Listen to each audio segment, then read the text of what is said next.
guys, quick video lang, no. Bibigyan ko kayo ng update regarding sa Mazda CX-5. So, yung headlight bulb niya, in-upgrade ko sa LED.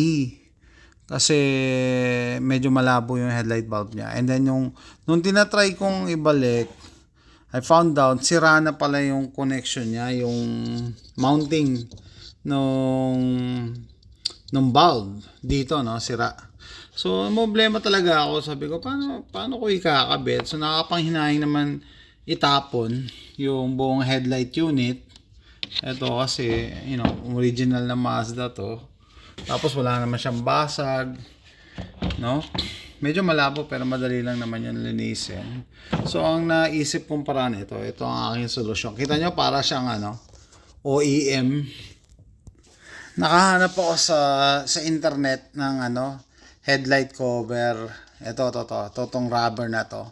So ang purpose niyan, kasi wala rin yung cover niya dito So kukoberan niya yan dyan para hindi pasukin ng tubig or moisture.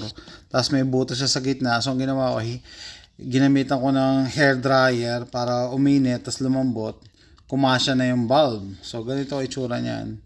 Kinonvert ko na sa LED. So originally halogen bulb, kinonvert ng last na may-ari to xenon. Kaso yung xenon medyo kailangan ng palitan. Xenon HID.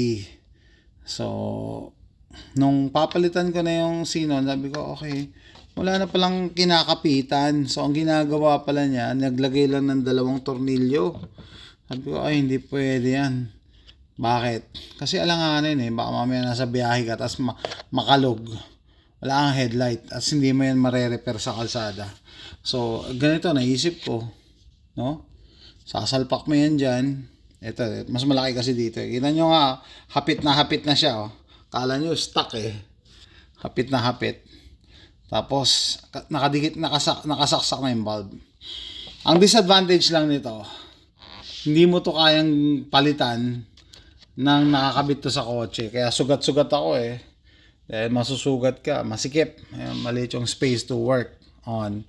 So kailangan baklasin. Yan ang pangit sa mga modern cars ngayon.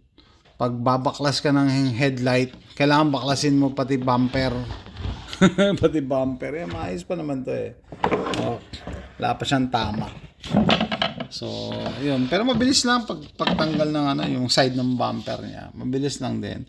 So papakita ko lang yung finished product, parang original, sinalpak kasi ginamit ako ng blower kumorte talaga siya. Talagang sealed na sealed Sealed na sealed. Tapos kapit na kapit yan. Hindi nagagalaw yan. Pero gagamit pa rin tayo ng insurance, Lalagyan natin ng zip tie, paikot, para just in case makalog or whatever, hindi yan bibitaw.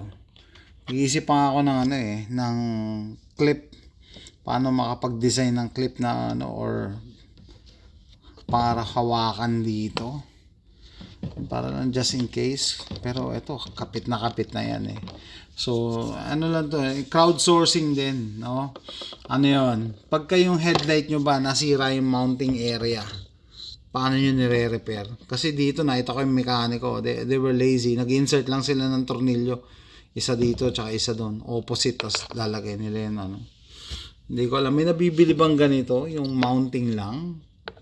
Hindi ko lang, wala akong makita tagal ko na nag-ano sa internet kaya eto, nung nakita ako tong cover, rubberized to, na pwede mong i-mold.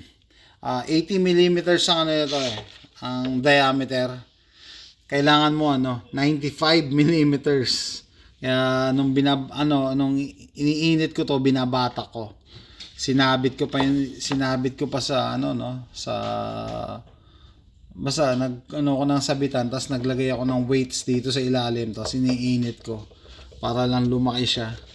Ayun, lumaki na. Pero ito maliit pa to 80mm ang stock.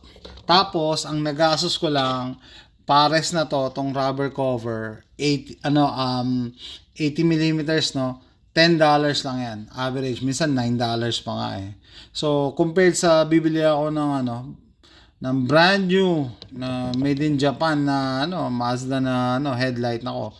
Hundreds of dollars. Yung pinakamura naman na made in China, around $70.